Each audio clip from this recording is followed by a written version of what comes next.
Night పార్టీలకు 35 లక్షలు తీసుకుందా? డ్రాగన్ హీరోయిన్ కాయిదు లోహర్ వివాదంలో తాజాగా డ్రాగన్ సినిమాతో తెలుగు తమిళ యువతతో క్రష్గా మారిన హీరోయిన్ కాయిదు లోహర్ ఇప్పుడు సంచలనంలో పడింది. సినిమా హిట్తో ఆమెకు కోలీవుడ్, టాలీవుడ్ నుంచి అవకాశాలు వరుసగా వస్తున్నాయి.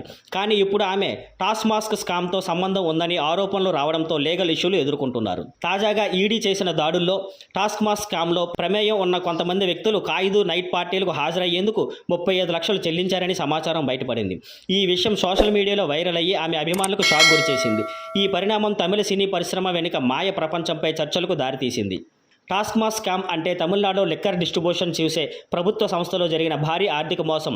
ఈ స్కామ్లో 1000 కోట్లకు పైగా అక్రమ లావాదేవీలు జరిగాయని ఈడీ గుర్తించింది. ఇందులో డిస్టిలరీలు, రాజకీయ నాయకులు, అధికారుల ప్రమేయం ఉన్నట్టు అనుమానాలు ఉన్నాయి.